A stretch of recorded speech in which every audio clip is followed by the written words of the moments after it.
والسلام على عباده الذين اصطفى أما بعد فأعوذ بالله من الشيطان الرجيم بسم الله الرحمن الرحيم وأطيعوا الله ورسوله ولا تنازعوا فتفشلوا وتذهب ريحكم واصبروا إن الله مع الصابرين. وروي عن النبي صلى الله عليه وسلم أنه قال: المؤمنون كرجل واحد إن اشتكى عينه اشتكى كله وإن اشتكى رأسه اشتكى كله وفي رواية كجسد واحد في تعاونهم وتوادهم وتراحهم. آمنت بالله صدق الله العظيم وصدق رسوله النبي الكريم ونحن على ذلك من الشاهدين والشاکرین والحمد للہ رب العالمین. معزز سامعین کرام، السلام علیکم ورحمۃ اللہ وبرکاتہ.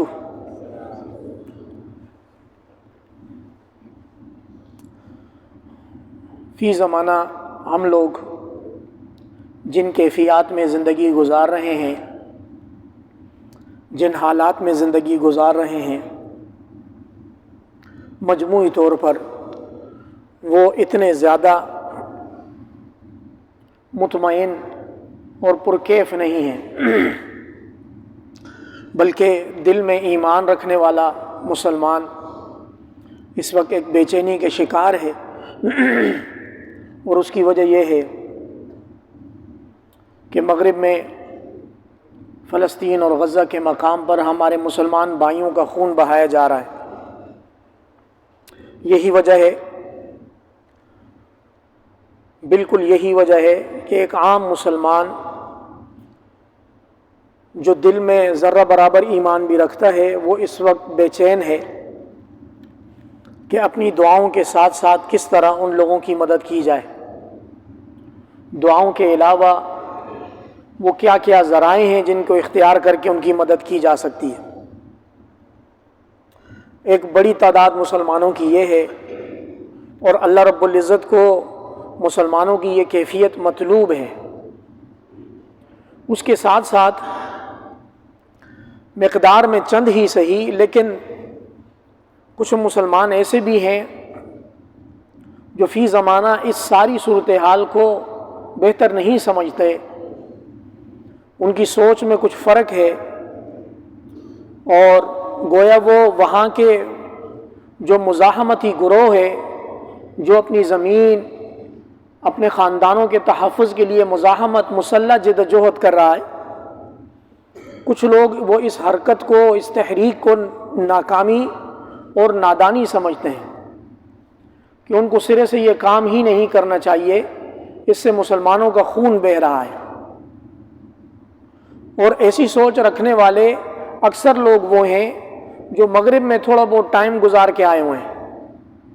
یورپ میں، امریکہ میں یا دیگر کسی کنٹری میں وہ ٹائم گزار کے آئے ہوئے ہیں، اور وہ ان کے اخلاق اور ان کے قانون کی بالادستی اور ان کی جو ڈیلی روٹین کی زندگی ہے اس سے متاثر ہیں.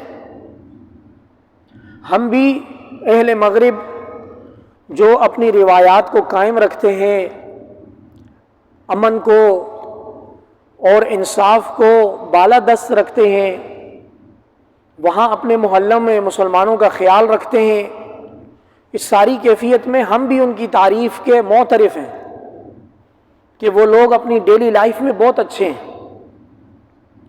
یہی وجہ ہے کہ ہمارے مسلمان وہاں سے متاثر ہو کر، زخمی ہو کر واپس آتے ہیں.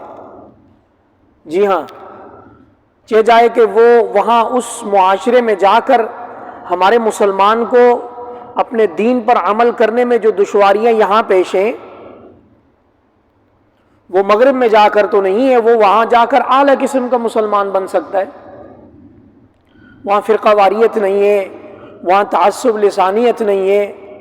تو چاہیے تو یہ تھا کہ جو مسلمان کسی مسلم کنٹری سے یورپ میں جاتا ہے، وہ وہاں جا کر وہاں ایک بونچال برپا کر دے، وہاں میں وہ ایک ایسی موومنٹ قائم کرے کہ وہاں کے یہود و نصارہ جوگ در جوگ اسلام قبول کریں کہ بھائی ہم لوگ صحیح مذہب پر نہیں ہیں، یہ ایک بندہ آیا ہے مشرق سے اور یہ دین اسلام کا داعی ہے، دین اسلام پر عمل کرتا ہے، واہ واہ کیا بہترین مذہب ہے اس کا، واہ کمال ہو گیا، یہ اتنا با اخلاق اور خوب سیرت ہے کہ اس کی تو اسلام اس کے دین کو اپنانا چاہیے۔ معاملہ یکسر مختلف ہے۔ مسلمان نہ مشرق میں خوش ہے نہ مغرب میں جا کر خوش ہے۔ مشرق میں رہتا ہے تو اپنے آپ کو برا بھلا بولتا ہے کہ ہم ایسے ہم ویسے، اور مغرب میں جاتا ہے تو وہاں سے زخمی ہو کر ذہنیت چھلنی کر کے واپس آتا ہے کہ وہ لوگ اچھے تو وہ اچھے۔ یاد رکھیں، یہود و نصارہ کو آپ کی نماز، آپ کے حج عمرہ سے کوئی پرابلم ہی نہیں ہے۔ مسلمانوں کا جتنا بڑا اجتماع ہوگا اس میں یہود و نصارہ کی اتنی زیادہ پروڈکٹ کی سیل ہوگی۔ ان کو کیا ایشو ہے؟ آپ کا لاکھوں کا اجتماع ہو تو وہ آپ کے لیے اور آسانیاں کریں گے، آپ کو فیسیلیٹیٹ کریں گے کہ آپ لوگ اور جمع ہو، ان کی پروڈکٹ کی اور سیل ہو، ان کے پروفٹ میں اور اضافہ ہو، اور آپ لوگ اپنی ایمانی حرارت میں خوش ہوتے رہیں۔ جی اس دفعہ تو ہمارا اجتماع اتنا بڑا تھا، ماشاءاللہ۔ سیدھے سیدھے دین اسلام سے یہود و نصارہ کو کوئی مسئلہ نہیں ہے، کیونکہ آپ مجموعی طور پر مغلوب ہو کر ان کی زندگی گزاریں۔ اف نہ کریں، وہ دن بولیں تو آپ دن بولیں، وہ رات بولیں تو آپ رات بولیں، ایسے دین اسلام سے ان کو کوئی مسئلہ نہیں۔ ان کو اس دین اسلام سے مسئلہ ہے کہ جو امر بالمعروف اور نہی عن المنکر پر قائم ہے۔ جی ہاں، عبادات سے بڑھ کر نمازیں ادا کر کے جب ہم عملی زندگی میں پریکٹیکل لائف میں چلتے ہیں، ان کو اس دین سے مسئلہ ہے کہ یہ مسلمان ہمارے اصول و ضوابط کے سامنے آتا ہے، یہ معاملے کو جائز اور ناجائز پرکھتا ہے۔ اس کا کام تھا صرف عبادت گاہ تک، ہم نے دین کو ویٹیکن سٹی کے اندر بند کر دیا ہے۔ ان کا جو نصرانی مذہب ہے وہ ویٹیکن سٹی سے باہر نہیں جا سکتا، اور ان کی سیاست ویٹیکن سٹی کے اندر نہیں جا سکتی۔ اسی طرح ان لوگوں کو مسلمانوں سے یہ امید ہے کہ یہ لڑائی جھگڑا اور غیر مسلموں کو مغلوب کرنا، ان کو دین اسلام کی دعوت دینا، پھر ان کو اللہ کے احکامات کا پابند کرنا، اس دین اسلام سے ان کو ایشو ہے، اور وہ اس دین اسلام کو کبھی غالب آنے نہیں دیں گے۔ یہ سارا پس منظر میں نے اس لیے قائم کیا کہ مسلمانوں کے اندر جو اس وقت بے چینی کی کیفیت ہے کہ غزہ میں ہمارے مسلمان بوڑھے، ضعیف، خواتین، بچے ان گنت شہید ہو رہے ہیں۔ ہمارا اس وقت کا المیہ یہ ہے کہ میکسیمم لوگوں کو یہ نہیں معلوم کہ اس وقت بیت المقدس پہ حملہ ہے یا کسی اور علاقے میں حملہ ہے۔ عام مسلمان یہ سمجھتا ہے کہ فلسطین وہ ہے جس کے پاس بیت المقدس اور مسجد اقصی ہے اور وہاں پر حملہ ہوا ہے۔ تو یہ وضاحت سن لیں، ایسا کوئی معاملہ نہیں ہے۔ مسجد اقصی ایک زمانہ پہلے سے ان کے قبضے میں ہے، مسلمانوں کو عام اجازت نہیں ہے اس مسجد میں جا کر نماز پڑھنے کی۔ اس دفعہ جو حملہ ہوا ہے وہ اس کی مغربی پٹی پر، اس کی سرحد کا وہ کنارہ جو اسلامی مصر کے ساتھ لگتا ہے، دوبارہ سنیں، اس کی سرحد کا وہ واحد کنارہ، فلسطین کا صوبہ کہیں یا علاقہ کہیں، غزہ نام ہے، غزہ کا واحد زمینی کنارہ اسلامی مصر کے ساتھ لگتا ہے، اور مصر نے پابندی لگائی ہے کہ ہمارا بارڈر نہیں کھلے گا، نہ کوئی آئے گا نہ کوئی جائے گا۔ پچھلے ہفتے چند گھنٹوں کے لیے کھلا ہے، ایمبولینسیں غزہ کے اندر سے مسلمانوں کو، زخمیوں کو لے کر مصر جا رہی تھی، چیک پوسٹ پر روک دیا گیا، ڈاکومنٹس ویریفائی ہوتی رہے، اور زخمی ایمبولینسوں کے اندر شہادت قبول کرتے رہے، اور پھر کچھ ٹائم بعد وہ بند کر دیا گیا۔ تو غزہ کی ایک ہی زمینی پٹی ہے جو اسلامی ممالک میں سے صرف مصر کے ساتھ لگتی ہے، باقی دو جانب اسرائیل ہے اور تیسری جانب سمندر ہے، ڈیڈ سی ہے۔ ہمارا المیہ یہ ہے کہ ہمارے مسلمان کو کرکٹ سے، یوٹیوب کی دیگر چیزوں سے فرصت ہی نہیں ہے کہ وہ کم از کم اتنا سرچ کر لیں کہ غزہ ہے، غزہ علاقہ کون سا ہے، کس جگہ پر مسلمانوں پر ظلم ہو رہا ہے۔ بس مسجد اقصی کا ایک سنی سنایا نام ہے، اور بس وہ کہہ رہے ہیں مسجد اقصی پر اٹیک ہو گیا۔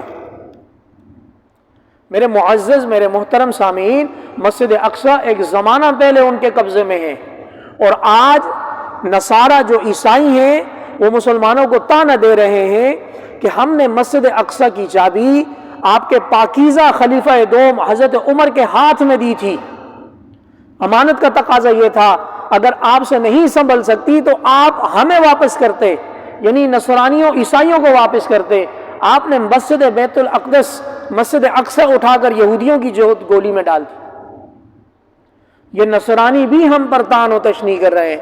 المیہ یہ ہے کہ بر صغیر کے مسلمانوں کو زیادہ تر عرب میڈیا اور عرب زبان آتی نہیں ہے، وہاں کتنے ہلاک ہو رہے ہیں، کتنی شہادتیں ہو رہی ہیں، اور واپس جو مزاحمتی گروپ حماس ہے وہ مڑ کر ان یہودیوں پر کیا اٹیک کر رہا ہے، ان کا کتنا جانی اور مالی نقصان ہو رہا ہے، اس وقت ہم لوگوں کو کچھ نہیں پتا۔ کچھ وہاں پابندیاں ہیں، کچھ آپ فیس بک پر حماس لکھ لیں تو آپ کو 1 مہینے کے لیے رخصت مل جائے گی، بھائی چھٹی آپ کی، 1 مہینے کے لیے آپ کا فیس بک اکاؤنٹ بند ہے، اور کچھ لا علمی کی بنیادیں ہیں۔ تاہم ایک مسلمان کے کرنے کا کام شروع دن سے لے کر آج تک یہ ہے، ایک مسلمان کے کرنے کا کام شروع دن سے لے کر آج تک کرنے کا یہ ہے کہ وہ مجموعی طور پر غزہ کی بے چینی میں بے چین رہے۔ سکون کیسے آ جاتا ہے، رات کو نیند کیسے آ جاتی ہے، اللہ کریم ہمیں اس غفلت پر معاف فرما دے۔ یاد رکھیں، میں نے گزشتہ جمعے کو بھی یہ گزارش کی تھی، اللہ کا فضل و کرم ہے، امن سے ہے، سکون سے ہے، ایسی والی مسجد میں پیارے ممبر پر بیٹھے ہوئے تقریر کر رہے ہیں، ہمیں کیا ضرورت ہے جد و جہد کرنے کی؟ آپ بھی سکون سے سن رہے ہیں۔ بادل ناخواستہ اللہ نہ کرے کبھی وہ زمانہ ہم پر آئے، وہ عرب اتنی ایمانی کیفیت میں ہیں، وہ عرب اتنی ایمانی کیفیت میں ہیں کہ ہم لوگ ان کے قریب قریب بھی نہیں بٹک سکتے۔ دسیوں سینکڑوں ویڈیوز سوشل میڈیا پر بالکل وائرل ہوئی ہیں۔ ایک کا میں حوالہ دے دیتا ہوں، چھوٹی معصوم بچی ہاسپٹل میں ہے، اس کو بچانے کی کوشش کی جاتی ہے، اس کے کان سے اور یہاں سے خون بہ رہا ہے، اسی کوشش میں وہ چھوٹی بچی دم توڑ دیتی، معصوم بچی۔ وَإِذَا الْمَوْءُودَةُ سُئِلَتْ بِأَيِّ ذَنبٍ قُتِلَتْ، یہ معصوم بچی روئے زمین پر جب بھی کبھی بے گناہ شہید اور قتل کر دی جائے گی، وہ اللہ کے دربار میں جا کر سوال کرے گی، یا اللہ میں معصوم تھی، مجھے کس گناہ کی سزا ملی، مجھے کیوں قتل کیا گیا؟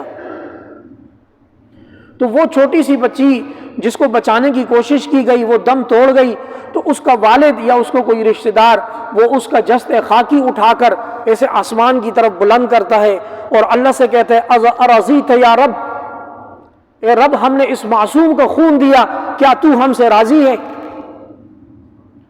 اتنی ایمانی کیفیت واللہ عرب کے علاوہ اور کسی میں نہیں ہو سکتی۔ وہ اللہ پاک کو حاضر ناظر جانتے ہیں، ان کے تقوی کا معیار الگ ہے، ان کا اللہ پاک سے تعلق الگ ہے۔ اللہ پاک ہمیں اس کیفیت سے بچا دیں۔ ہم لوگوں نے دنیا میں بہت سارے ناخدا بنائے ہوئے ہیں، ہمارا ایٹم بم بھی ناخدا ہے، ہماری طاقت بھی ناخدا ہے، بہت ساری چیزیں۔ وہ لوگ نہتے میدان میں اتر چکے ہیں، ان کے لیے اللہ کا وعدہ الگ ہے، ہمارے لیے اللہ کے احکامات الگ ہیں۔ اس معصوم بچی کو آسمان میں اٹھائے ہوئے اللہ پاک سے یہ بڑا گڑ گڑا کر پوچھ رہا ہے، یا اللہ تو راضی تو میں راضی۔ میں نے معصوم بچی بغیر کسی گناہ کے یا اللہ یہ بم کا شکار ہو گئی، بارود کا شکار ہو گئی، یا اللہ اگر تو نے اس کی قربانی قبول کر لی تو اس معصوم کی جان جانے پر ہمیں کوئی ملامت نہیں۔ میرے معزز سامعین کرام، اللہ پاک کا اصول ہے، اللہ پاک جب کوئی بندہ حرکت میں آ جاتا ہے تو اللہ اس کی مدد فرماتے ہیں۔ آپ یہ نہ سمجھیں کہ وہ چھوٹی سی ایک جماعت ہے، وہ کب تک مزاحمت کرے گی اور کب تک یہاں بیٹھے ہوئے ہم لوگ اپنی تجزیہ کاری کرتے رہیں۔ اللہ کی پلاننگ کچھ اور ہے۔ اللہ رب العزت اپنے بندے سے صرف پہلا قدم مانگتے ہیں کہ میرے بندے میرے راہ میں تو پہلا قدم اٹھا، نتیجہ میرے ذمے ہے۔ مثال، بدر میں 313 تھے، فَضْرِبُوا فَوْقَ الْأَعْنَاقِ وَاضْرِبُوا مِنْهُمْ كُلَّ بَنَانٍ، اللہ رب العزت نے فرشتے اتارے، اللہ رب العزت نے فرشتے اتارے اور فرشتوں کو یہ حکم دیا کہ ان کافروں کی جوڑوں پر مارو اور ان کی گردنوں پر مارو۔ ایک صحابی کہتے ہیں واللہ ہمارے میں سے کوئی مجاہد جب کسی کافر کی طرف تلوار کرتا تھا، اس کے اشارے سے سامنے والے کافر کی گردن کٹ جاتی تھی اور آگ سے داغنے کا نشان بن جاتا تھا، گویا آگ کی تلوار لگی ہے۔ غزوہ بدر اللہ رب العزت مسلمان سے اس کی حرکت مانگتے ہیں کہ یہ تھوڑا حرکت میں آئے. یہ جو سن گائے بنا ہوا ہے، اللہ پاک کو اس کیفیت سے نفرت ہے. نہ اس کے سینے میں آگ ہے، نہ اس کے جسم میں کوئی جوش جذبہ ہے، اور نہ اس کے اندر اللہ کے راستے میں جان دینے کی کوئی اس کی تمنا ہے. واللہ اللہ رب العزت کو ایسے غبی مومن کی کوئی ضرورت نہیں ہے. یہ جو من کے اندر ایک زلزلہ آئے، ایک جوش آئے، یا اللہ ہمارے مسلمان اس وقت بے چینی کی کیفیت میں شہید ہو رہے ہیں، یا اللہ ان کی مدد اور نصرت فرما. اللہ رب العزت ان پر اپنے فرشتے نازل فرمائیں گے. اللہ رب العزت مسلم ممالک کے حکمرانوں کے محتاج نہیں ہے. اللہ رب العزت ہمارے بنائے ہوئے میزانوں کے محتاج نہیں ہے. غزوہ احد میں نبی کریم صلی اللہ علیہ وسلم کا گھیراؤ ہو گیا. قریب تھا کہ حضور صلی اللہ علیہ وسلم کو شہید کیا جاتا. صحابی فرماتے ہیں ہم نے حضور کی طرف دیکھا، حضور کے دائیں اور بائیں سفید کپڑوں میں 2 شخص کھڑے ہیں، واللہ ہم نے زندگی میں کبھی ان کو نہیں دیکھا. اللہ نے اپنے نبی کی حفاظت کے لیے فرشتے اتار دیے. خلاصہ یہ ہے، زندگی گزارنے کے 2 اصول قائم ہوئے. ایک یہ ہے کہ موجودہ حالات میں آنکھیں بند کر دی جائیں، یا نیگیٹو پروپیگنڈا کیا جائے کہ مزاحمت نہیں ہونی چاہیے، جنگ نہیں ہونی چاہیے. یہ سب باتیں امن کے زمانے کی کرنے کی ہیں. جب سر پہ پڑ گئی فثبتوا یا ایھا الذین آمنوا اذا لقیتم فئۃ فاثبتوا. حضور صلی اللہ علیہ وسلم کی 2 تعلیمات ہیں. ایک غالب تعلیمات، اے لوگو اللہ رب العزت سے بلا فضول کی جنگ نہ مانگو، بلا فضول کی جہاد نہ مانگو، بلکہ اللہ رب العزت سے عافیت مانگو. اللہ نے عافیت دے دی، سکون سے زندگی گزارو، اسلام کو غالب کرنے کی کوشش کرو. یہ جو اس وقت امن کی باشا دے رہے ہیں اور بڑی بڑی باتیں کر رہے ہیں، امن ہونا چاہیے، یہ ہونا چاہیے، وہ ہونا چاہیے، خدا را آپ کی آنکھیں نہیں کھل رہی کہ اس وقت سارے کا سارا مغرب گنگ شیطان بنا ہوا ہے. انسانی حقوق کی تمام تنظیموں کی آنکھیں بند ہیں. کوئی کسی قسم کا بین الاقوامی قانون حرکت میں نہیں آ رہا. کیوں نہیں آ رہا؟ کہ وہ دیکھ رہے ہیں کہ یہود کا پلہ باری ہے، مسلمان غالب ہے، لہذا صحیح طرح ٹھوکنے دو. جب اچھی طرح مر جائیں گے، 100 میں سے 99 ختم ہو جائیں گے، پھر ہم موم بتی لے کر آ جائیں گے. وہ جی بڑا ظلم ہوا، مسلمانوں کا قتل عام ہوا. لیکن اس وقت چپ رہو. مسلمان کو یہ سمجھنا چاہیے کہ غیر اسلامی جتنی بھی موومنٹس ہیں وہ اسلام کی اگر مدد کریں گی، اس کے پیندے میں کوئی نہ کوئی ان کا فائدہ مخفی ہوگا. تو یہ جو حرکت میں آ گئی ہیں یہ چیزیں، انسان کو خاص طور پہ ہم جیسے مسلمانوں کو تھوڑی بہت اپنی رات کی نیند قربان کرنی چاہیے. واللہ میں اگر یہاں ابھی ووٹنگ کراؤں، ہم میں سے کتنے اشخاص ہیں جنہوں نے یہ 7 اکتوبر سے لے کر اب نومبر کی 3-4 تاریخ ہے، 3 نومبر تک اپنی کتنی راتوں کو قربان کیا ہے. راتوں میں سے کتنے پہر کو قربان کیا ہے. جن لوگوں کی آنکھیں کھلی ہیں انہوں نے غزہ کے مسلمانوں کو کتنا یاد کیا ہے، وہاں مزاحمت کرنے والے گروپ کی مدد کے لیے کتنی دعائیں کی ہیں. ہم لوگ اپنے ہی امتحان میں فیل ہو جائیں گے. آنکھیں بند کرنے سے کام نہیں چلے گا. میں ایک کہاوت سنا کر اپنی بات مکمل کرتا ہوں. اس سے پہلے تتمے کے طور پر یہ بات سن لیں کہ ہمیں اس وقت ان لوگوں نے جو بہت بڑی انویسٹمنٹ کر کے لفظ جہاد کو مسلمانوں کے دلوں سے ختم کیا تھا، اللہ رب العزت نے ان کی اس حرکت کی وجہ سے اس لفظ کو دوبارہ مسلمانوں کے سینوں میں زندہ کر دیا ہے.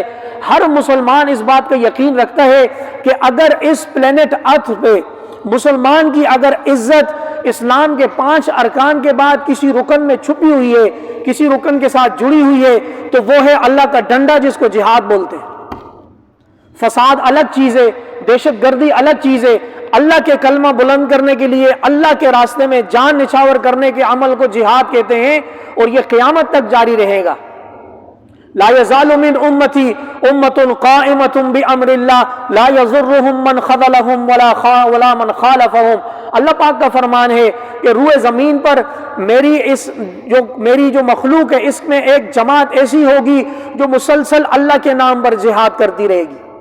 یاد رکھیں، ہمیشہ یاد رکھیں، جہاد الگ چیز ہے، فساد اور کچرا دہشت گردی الگ چیز ہے.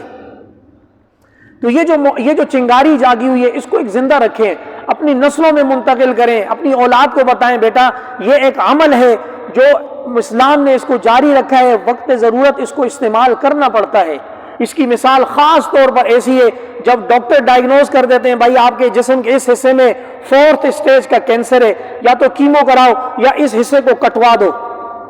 کوئی بھی عقل مند انگلی کاٹنے کو اس موقع پر بے وقوفی نہیں کہتا، بلکہ ڈاکٹر کے اس پرفارمے پر سائن کرتا ہے اور اپنے جسم سے اس گلے سڑے ہوئے حصے کو جدا کرنے کو عقل مندی سمجھتا ہے۔ جہاد بھی اللہ پاک کا وہی حصہ ہے، روئے زمین پر جہاں کہیں کفر کا کینسر بلند ہوتا ہے اس کے علاج کے لیے اللہ پاک کا حکم جہاد کا ہے۔ اور یاد رکھیں ہماری اس وقت مثال اس مرغے کی سی ہے، وہ ایک بڑا تر و تازہ چاق و چوبند مرغہ تھا جو بہت سارے مرغوں کا سردار تھا۔ ایک بندے کی نیت اس پر خراب ہو گئی کہ مجھے اس کو ذبح کرنا ہے، اس نے آ کر اس کان میں، مرغے کے کان میں کہا خبردار اگر کل تو نے صبح اذان دی، تیری اذان کی وجہ سے میری نیند میں خلل آتا ہے، اگر تو نے اذان دی میں تمہیں ذبح کر کے کھاؤں گا۔ مرغہ عادت کا مجبور تھا، وہ اونچی جگہ پر چڑھا، پھڑپھڑایا، گردن بلند کی، قریب تھا کہ اذان شروع کرتا، اس کو وہ دھمکی یاد آئی، بس وہ چپ ہو گیا۔ یہ کیفیت ہے ہماری، سنتے جائیں اور حسرت کرتے جائیں، شرماتے جائیں۔ اب اس بندے کی نیت اس پر خراب ہے، ذبح کرنے کی ہے۔ دوسرے دن اس کو کہا کہ اگر تو نے گردن بھی اوپر کی تو میں تمہیں ذبح کروں گا۔ دوسرے دن وہ عادت سے مجبور دوبارہ ٹیلے پر چڑھا، اس نے پر پھڑپھڑائے، قریب تھا کہ گردن آگے کرتا، اس کو دھمکی یاد آئی، اس نے گردن بھی آگے نہیں کی، واپس اتر گیا۔ تیسرے دن اس کو دھمکی دی کہ اگر تو یہاں صبح ٹیلے پر چڑھ کر تو نے پھڑپھڑایا بھی نا تو میں تمہیں ذبح کروں گا۔ تیسرے دن وہ ٹیلے پر چڑھا، اس کو وہ دھمکی یاد آئی، اس نے پھڑپھڑانا بھی چھوڑ دیا، بس ٹیلے پہ چڑھ کے نیچے اتر گیا۔ اس شخص نے آ کر اس کو سیکنڈ لاسٹ دھمکی دی کہ اگر تو صبح اس ٹیلے پر چڑھا میں تمہیں ذبح کروں گا۔ اگلے دن وہ ٹیلے پر بھی نہیں چڑھا۔ مصلحت در مصلحت در مصلحت، اسلام امن کا مذہب ہے، اسلام امن کا مذہب ہے۔ یہ منجن اس وقت تک چلتا ہے جب روئے زمین پر امن ہو۔ جب تمہارے گھر کے اوپر لڑائی آ جائے پھر اللہ اور اس کے رسول کا حکم یہ ہے فَاثْبُتُوا، میدان جنگ میں ثابت قدم رہو، وَلَا مُتَحَرِّفًا لِقِتَالٍ، اور پیٹھ پھیر کر نہ بھاگو۔ اس بندے نے آخری دھمکی کیا دی مرغے کو؟ اس نے کہا کل فجر میں اگر تو نے انڈا نہیں دیا تو میں تمہیں ذبح کر کے کھاؤں گا۔ اگلے دن جب وہ صبح چھری کے نیچے لیٹا، اس نے بڑی حسرت سے کہی، اس نے کہا مرنا طے ہی تھا، کاش کے پہلے دن اذان دے کر مر جاتا۔ اللہ کریم ہمیں غیرت ایمانی سے نواز دے اور اس غیرت ایمانی کو زندہ رکھنے کی توفیق دے اور اس کو اپنی نسلوں میں ٹرانسفر کرنے کی توفیق دے۔ غزہ کے مسلمانوں پر اپنا خاص فضل و کرم نازل فرما دے۔ مسلمان حکمرانوں سے قطع نظر ہو کر اللہ رب العزت آسمانوں سے اپنی مدد ان پر نازل فرما دے۔ وآخر دعوانا ان الحمد للہ رب العالمین۔ سنت ادا کیجیے۔